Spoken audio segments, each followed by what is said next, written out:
We're back. The news of the week has overshadowed some interesting political maneuvers ahead of the 2016 race for the White House.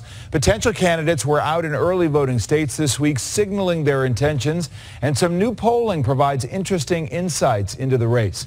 Our political director Chuck Todd with his takeaways. For most of us, summer travel takes us to theme parks or beaches. For presidential wannabes, it's anywhere they can find potential supporters. And this week was particularly busy. Chris Christie in Iowa, Joe Biden and Elizabeth Warren wooing progressives in Detroit, and of course Hillary Clinton finishing her book tour. New NBC News Marist poll numbers from Iowa and New Hampshire bring good and bad news for hopefuls on both sides. Here are three key takeaways. Number one, Democrats are ready for Hillary. In head-to-head matchups, Clinton handily leads Joe Biden in both states by 50 or more points. And take a look at these favorable ratings just among Democrats. 89% in Iowa and a whopping 94% in New Hampshire. But as excited as Democrats are, it's not going to be a cakewalk for her in these two swing states in a general.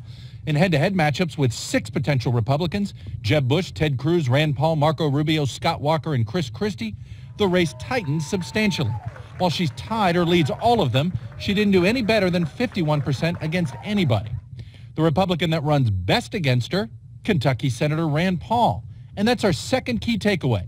The first-term Kentucky senator right now is the closest thing Republicans have to a 2016 frontrunner. What gives Paul that label? He has the highest favorable ratings of any potential candidate in the two states. He leads the polls in the early horse race, not including the undecided vote, and he runs best against Hillary Clinton. But it's not just good poll numbers. He's been very strategic in the past 6 months. Paul hired Rick Santorum's former campaign manager. He's teamed with Democrat Cory Booker on some legislation. And he backs a less active foreign policy that happens to be more popular with the public. This also could mean that Paul will be an early target of uneasy establishment Republicans all of next year. And that brings us to our third takeaway. Chris Christie has a lot of work to do. The New Jersey governor has the highest negative ratings of any of his Republican rivals, and that's just among Republicans in both states. It's why he's pledging to come back to the state a lot. And I'll see you back here in Iowa really soon. All this activity, and we're just a mere 560 days away until the Iowa caucuses. For Meet the Press, Chuck Todd, NBC News, Washington.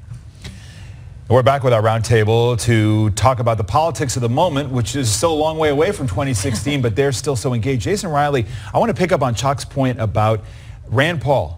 Does he look like a Republican frontrunner this far out? And if he does, he represents the libertarian wing of the Republican Party on foreign policy on such a big foreign policy week. You were just saying how striking that is to you. It is striking, particularly his views on foreign policy. I think don't sit well with a lot of Republicans, so I'm a little surprised. Where's the Dick Cheney wing? Where's the Lindsey Graham wing? Exactly. In fact, Rand Paul's views on foreign policy are not all that different from President Obama's in terms of disengagement. He doesn't like it put that way, but that's the reality there. What struck me about this poll, though, my takeaway, is that the GOP bench is much deeper than the Democratic bench here. It's basically Hillary or bust among Democrats. I was also surprised at how well Jeb Bush and Chris Christie are doing.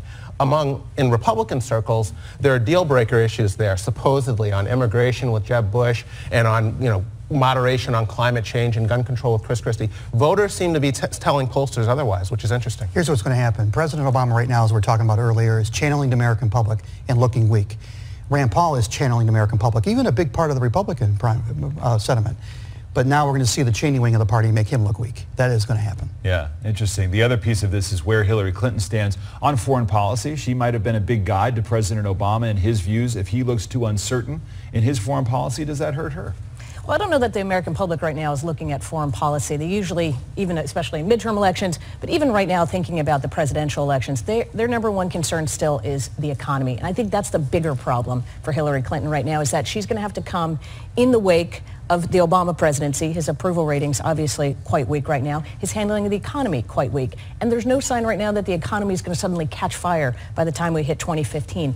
That is going to be a bigger weight on her than what's happening overseas. Could you imagine the 2016 ad real quick with her pushing the Russian reset button? Well, but I do think that Elizabeth Warren is a real issue here. She was greeted as such a celebrity at this conference this past couple of days. Netroots Nation getting a huge. She was all but a candidate. She can say what she wants about not running, but if there were a slip or if there were any reason where Hillary Clinton has to take a step back, and if the foreign policy becomes an issue, which she has to own part part of. Well, I think there have been Elizabeth slips. I think there have been slips on the book tour, talking about her personal wealth. Those are unforced errors, and I think the Elizabeth Warren folks see an opening there. Now, the question is, on the left, I mean, how big is the universe of people who think the problem with Obama is that he's too conservative? That's who Elizabeth Warren would be going after. I don't know how many people there are, but she could. Well, there may be disillusioned, disappointed liberals she who could don't pull feel Hillary left. But there's one other thing issues. about the economy being everything here. Leadership is the issue, and it's leadership, whether it's on foreign policy or the economy, That's true. Perhaps he's not projecting enough, and the people are looking at. But liberals like Hillary Clinton right now. In fact, they like her a lot more than they did in 2007, 2008. They are coalesced behind her. They believe it's her turn. But what they also like is the idea of somebody that's changed, that's different. You're seeing it on both sides. This is why the Rand Paul thing is so exciting. We can talk all we want about the divisions in the Republican Party. If Hillary Clinton doesn't run, we're going to see. It's a we're gonna see- Right. All right, but let me ask you about the Republican Party. So total Chris mess. Christie is having a tough go in our poll, as Chuck Todd described. Right. He had a pretty good trip to Iowa, where maybe people aren't as concerned about traffic over the GW bridge as the media might be. Yeah, well, obviously, I think it's probably helped him with conservatives. You know, anytime the media takes you on, it's a good thing. But long term, the fact that the federal prosecutors are still looking into him, until he gets out from under that, and until he squares that with his authenticity brand, I think he's got a problem still. The He's a party blue state leaders are going to governor. be concerned. Right. He's a blue state governor. That in and of itself says to conservatives, I don't know if we can trust him. And that was a bigger concern long before the GW Bridge. I hear over and over again from Republicans that Jeb Bush will not run. I hear that A lot of his activity is about helping his son, George P., who we know, land commissioner in Texas, as we know from our time covering Texas politics, that get a run for governor and maybe beyond that. Is that the feeling? It could be true. It could be true. What Christie has going for him now is a lot of money. A lot of the financial people have backed him. If the bridge scandal stuff, if these prosecutions pick up and that money goes away, then the question becomes, where will it go? And I think that is when the real pressure would be on Jeb Bush to do something. The thing about Jeb Bush, though, is considering that his name, the fact that in these polls he is somewhere in the teens is really telling. He is the most known candidate out there, and yet he's very far back in the field. He should be, by his name alone, the front runner, and he's not. And But that for says all the base angst in is the not Republican interesting. Party about who represents kind of pure conservative values in the age of the Tea Party, Mitt Romney was still the nominee last time. The Republicans still want to nominate someone who they think can win. Is that going to fall to Rand Paul? Do you think that mission that he's got can carry? My first and second instinct is no. Conventionalism is no. But we're living in a time of politics when you just can't predict anything. Right. We're living in a time of society when you can't change anything. Look how much everything has changed in just a few short years. So who knows? All right, let me get in. I'm going to talk about immigration. We heard it from Senator Graham, who had a very interesting and newsy